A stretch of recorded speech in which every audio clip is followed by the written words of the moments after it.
कल आप लोग का धूम कोहरा तक हो गया था। ठीक है, आज हम देखेंगे पौधा घर प्रभाव या ग्रीन हाउस प्रभाव। ठीक, तो सामान्यतः पृथ्वी अपने ऊपर पड़ने वाली सूर्य की विकिरणों को अवशोषित कर ऊष्मा प्राप्त करती है। इनमें से प्रकाश की अधिकांश मात्रा को पृथ्वी परावर्तित कर देती है। इस परावर्तित प्रकाश में अवरक्त किरणें भी शामिल होती हैं। वायुमंडल की कुछ गैसें इन अवरक्त किरणों को सोख कर रोक लेती हैं, पृथ्वी से बाहर नहीं जाने देती। इससे पृथ्वी की सतह गर्म हो जाती है। Carbon dioxide, methane, chlorofluorocarbon, ozone ऐसी ही कुछ गैसें हैं जो अवरक्त किरणों को अवशोषित करती हैं। इन्हें ग्रीन हाउस प्रभाव कहते हैं। ग्रीन हाउस के द्वारा अवरक्त किरणों को रोका जाना ही ग्रीन हाउस प्रभाव कहलाता है। यदि यह घटना नहीं होती तो पृथ्वी आज की तुलना में अधिक ठंडी होती और संभवतः यहाँ जीवन भी नहीं होता। क्या होती है, पृथ्वी जो है, सूर्य की जो किरणें हैं वो पृथ्वी पर पड़ती हैं। सूर्य की किरणें क्या होती है, ये पृथ्वी है तो सूर्य की किरणें पृथ्वी पर पड़ती हैं। ठीक है, तो पृथ्वी सूर्य की किरणें अपने ऊपर पड़ने वाली विकिरणों को क्या कर लेती हैं, अवशोषित कर लेती हैं। अवशोषित करके क्या करती हैं, ऊष्मा प्राप्त करती हैं। ठीक है, और इनमें से कुछ प्रकाश की अधिकांश मात्रा को क्या कर देती हैं, पृथ्वी परावर्तित कर देती हैं, जैसे कि ये परावर्तित कर रही हैं। ठीक है, तो सूर्य की ये किरणें हैं ये पृथ्वी पर पड़ रही हैं, तो मतलब कुछ भी किरणों को क्या करती हैं, वो अवशोषित करती हैं, अवशोषित करके वो ऊष्मा प्राप्त करती हैं। ठीक है, और कुछ भी किरण मतलब अधिकांश मात्रा को क्या कर देती हैं, वो परावर्तित कर देती हैं। तो इस परावर्तित भाग में क्या होती हैं, इस परावर्तित भाग में अवरक्त किरणें भी शामिल होता हैं।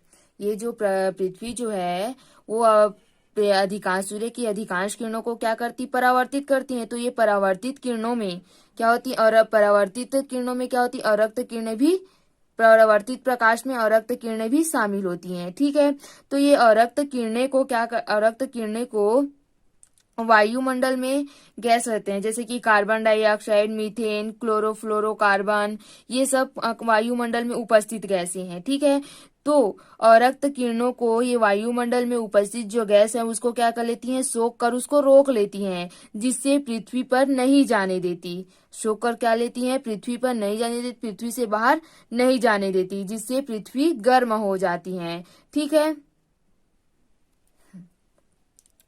तो रक्त किरणों को अवशोषित कर ले मतलब सोख लेती हैं और रोक लेती हैं। ठीक, सोख कर उसको रोक लेती हैं, पृथ्वी पर नहीं जाने देती हैं, जिससे पृथ्वी गर्म हो जाती है।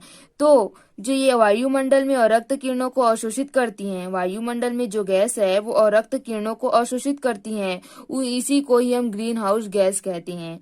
और वायुमंडल में ये गैस हैं जैसे कि मीथेन, कार्बन डाइऑक्साइड, क्लोरोफ्लोरोकार्बन, ये गैस वायुमंडल में उपस्थित हैं।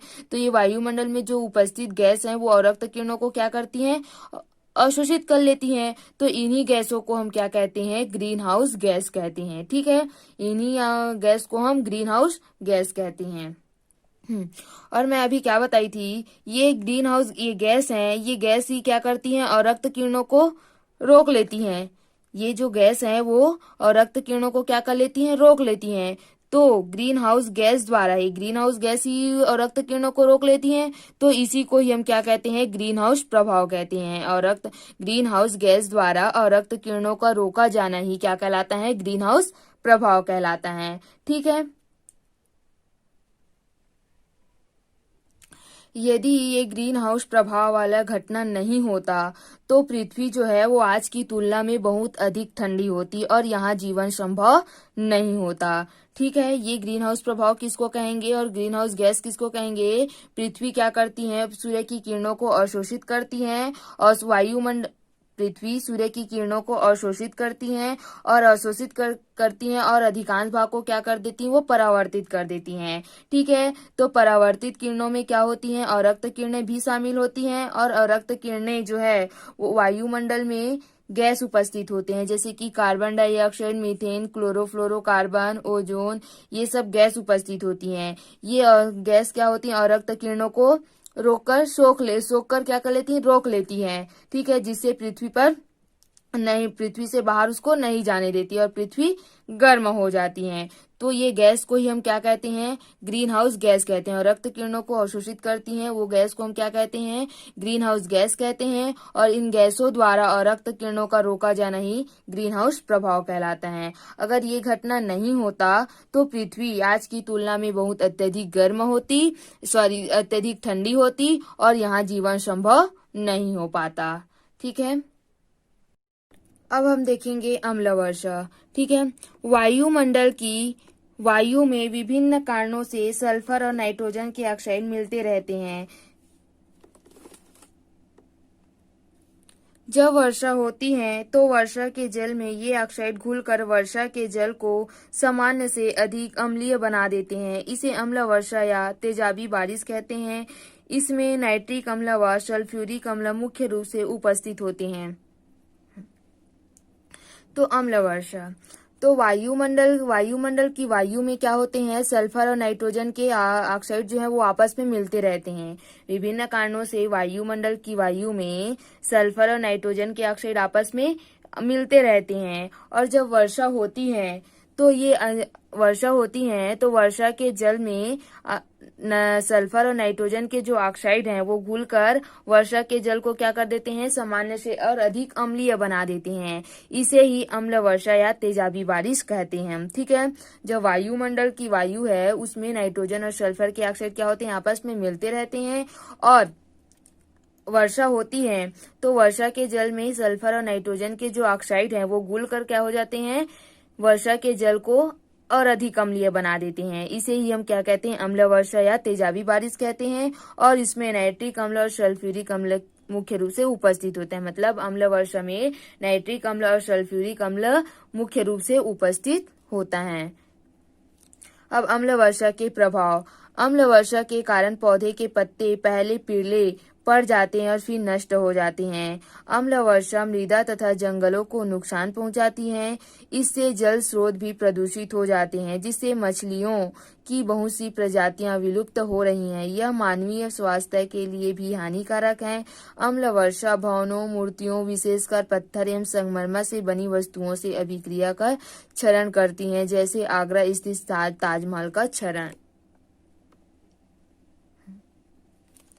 तो अम्ल वर्षा क्या करते हैं, जो पौधे के पत्ते हैं वो पीले पड़ जाते हैं और पीले पड़ने के बाद वो क्या हो जाते हैं, नष्ट हो जाते हैं। अम्ल वर्षा मानव स्वास्थ्य पर भी हानिकारक प्रभाव पड़ता है। ठीक है, अम्ल वर्षा के कारण मृदा और जंगलों को भी नुकसान पहुंचता है। ठीक है, अम्ल वर्षा से जल स्रोत भी प्रदूषित हो जाती हैं, जिससे मछलियों की बहुत सारी प्रजातियां विलुप्त हो रही हैं। ठीक है, अम्ल वर्षा जो है वो भवनों, मूर्तियों, पत्थर, संगमरमर से बनी वस्तुओं का भी अम्ल वर्षा जो है वो भवनों, मूर्तियों, पत्थर, संगमरमर से बनी वस्तुओं से क्रिया करके उसका क्षरण कर देती हैं। तो इस प्रकार अम्ल वर्षा पौधे के पत्ते पर पीले पड़ जाते हैं अम्ल वर्षा से, जिससे वो नष्ट हो जाते हैं और मानव स्वास्थ्य पर भी क्या हो जाते हैं, हानिकारक होता है। अम्ल वर्षा जंगलों को भी नुकसान पहुंचाती हैं और भवनों, मूर्तियों, पत्थर ये सबसे बनी वस्तुओं से क्या करती हैं, अभिक्रिया करके उसका क्षरण कर देती हैं। अब हम देखेंगे वायुमंडलीय दाब। आपने देखा होगा कि जब गाड़ी के ट्यूब में हवा भरी जाती है तो ट्यूब फूल जाती हैं। क्रियाकलाप 5, साइकिल पंप, साइकिल ट्यूब और गुब्बारा। सर्वप्रथम साइकिल पंप की सहायता से साइकिल ट्यूब और गुब्बारे में हवा भरिए। अब आप देखेंगे कि गुब्बारा तथा साइकिल ट्यूब दोनों ही फूल गए हैं। इसका क्या कारण है? वायु में उपस्थित गैसों के सूक्ष्म कण गुब्बारे और साइकिल ट्यूब की दीवारों से टकराकर उन पर दाब डालते हैं, जिससे उनकी भीतरी दीवारों पर पड़ने वाले वायु के दबाव के कारण वे फूल जाते हैं। इस तरह उतनी ही जगह में और वायु भर दी जाती हैं और वह भी दाब डालती हैं। इस प्रकार हमारे चारों ओर स्थित वायुमंडल द्वारा आरोपित दाब वायुमंडलीय दाब कहलाता है। पृथ्वी की सतह से ऊपर जाने पर वायु का घनत्व बदलने के कारण दाब भी बदल जाता है। ऊपर जाने पर वायु का घनत्व घटता है, जिससे वायुमंडलीय दाब में भी कमी हो जाती है। वायुमंडलीय तो हम देखेंगे जैसे कि गुब्बारा और साइकिल ट्यूब। ठीक है, तो साइकिल पंप की सहायता से हम गुब्बारा और साइकिल ट्यूब में हवा भरते हैं, तो उसमें वायु में क्या होते हैं, वायु में जो उपस्थित गैस के सूक्ष्म कण हैं वायु में उपस्थित गैस होते हैं, गैस के सूक्ष्म कण जो हैं वो गुब्बारे और साइकिल की ट्यूब की दीवारों से टकराकर क्या करते हैं, उन पर दाब डालते हैं, जिससे उनकी भीतरी दीवारों पर पड़ने वाली, भीतरी दीवार पर क्या होती है, पड़ने वाली वायु को क्या कर देती हैं, दबाव के कारण वे फूल जाती हैं। इसी कारण वो क्या हो जाते हैं, फूल जाते हैं। ठीक है। जब वायु जो है, वायु में उपस्थित गैस है, उसके सूक्ष्म, वायु में उपस्थित गैस है, अब गैस में क्या होते हैं, सूक्ष्म कण उपस्थित हैं। जो सूक्ष्म कण है वो गुब्बारे और वायुमंडल की दीवारों में से टकराकर क्या हो जाते हैं, उन पर दाब डालते हैं, जिससे साइकिल और जो गुब्बारे हैं उनकी भीतरी दीवारों पर पड़ने वाली दाब के कारण वो क्या हो जाते हैं, वायु के दबाव के कारण वो फूल जाते हैं। तो वही है, जब वायुमंडल जो है वो क्या करते हैं, वायुमंडल जो है वो दाब को आरोपित करते हैं, वायुमंडल दाब को क्या करते हैं, आरोपित करते हैं, उसी को ही हम क्या कहते हैं, वायुमंडलीय दाब कहलाता है। वायुमंडल द्वारा जो आरोपित दाब है वो वायुमंडलीय दाब कहलाता है। हमारे चारों ओर वायुमंडल है, वायुमंडल द्वारा क्या करता है, वो वायुमंडल द्वारा जो आरोपित दाब है, दाब को क्या करता है, वो आरोपित करता है, उसी को ही हम क्या कहेंगे, वायुमंडलीय दाब कहते हैं। ठीक है। हाँ, अब हम पृथ्वी की सतह से जैसे जैसे ऊपर जाते हैं, ठीक है, ऊपर जाते हैं तो वायु का घनत्व क्या होते जाता है, कम होते जाते हैं, वायु का घनत्व बदलते जाते हैं। तो वायु के घनत्व बदलने के साथ साथ वायु का दाब भी क्या होते हैं, वायुमंडलीय दाब भी बदलते जाता है। हम जैसे जैसे पृथ्वी की सतह से क्या करते हैं, ऊपर जाते हैं, ठीक है, तो वायु का घनत्व बदलता है, तो वायु के घनत्व के बदलने के साथ साथ वायुमंडलीय दाब भी बदलते जाता है। और ऊपर जाते हैं तो वायु का जो घनत्व है वो घटता है, तो वायु का घनत्व घटता है तो वायुमंडलीय दाब भी कम होते जाता है। ऐसा नहीं कि वायु का घनत्व कम घट रहा है तो वायुमंडलीय दाब भी बढ़ेगा, नहीं, वायु का घनत्व घटता है तो वायुमंडलीय दाब भी कम होता है। अब हम देखेंगे वायुमंडलीय दाब के कुछ प्रभाव। हमारे शरीर पर वायुमंडल अत्यधिक दाब डालता है। क्या आपने कभी सोचा है कि जब यह दाब बहुत अधिक होता है तब यह हम पिचक क्यों नहीं जाते? हमारा और अन्य जीवधारियों का शरीर कोशिकाओं का बना होता है, जिनमें ऐसे तरल पदार्थ होते हैं जो अंदर से दाब आरोपित करते हैं। कोशिकाओं के अंदर से आरोपित यह दाब वायुमंडलीय दाब के बराबर होता है। अब आप समझ गए होंगे कि हम क्यों नहीं पिचकते। क्या होगा यदि तरल पदार्थ के द्वारा कोशिका के अंदर से आरोपित यह वायुमंडलीय दाब से अधिक हो जाए? तो हमारे शरीर पर क्या होता है, वायुमंडल जो है वो दाब डालता है। हमारे शरीर पर वायुमंडल भी क्या करता है, दाब डालता है, लेकिन हम पिचकते नहीं है। क्यों नहीं पिचकते? क्योंकि हमारा जो शरीर है और अन्य जीवधारियों का जो शरीर है वो कोशिकाओं से बना होता है और उसमें क्या होते हैं, तरल पदार्थ होते हैं। ठीक है, हमारा जो शरीर है वो कोशिकाओं से बना होता है और उसमें तरल पदार्थ होते हैं। जब ये कोशिका जो है वो अंदर से दाब आरोपित करता है, ये कोशिका क्या होते हैं, तो कोशिकाओं से बना होता है, जिसमें क्या होते हैं, बहुत सारे तरल पदार्थ होते हैं और ये कोशिका अंदर से दाब को क्या कर लेते हैं, आरोपित कर देते हैं। और जो कोशिका जो है अंदर से दाब को आरोपित करते हैं वो वायुमंडलीय दाब के क्या होते हैं, बराबर होते हैं। मतलब हमारे जो कोशिका है, हमारे शरीर के अंदर जो कोशिकाएं हैं वो दाब को क्या करते हैं, आरोपित करते हैं, और वायुमंडलीय दाब, दोनों का दाब क्या होता है, बराबर होता है। इसी कारण हम क्या होते हैं, नहीं पिचक पाते हैं। ठीक है।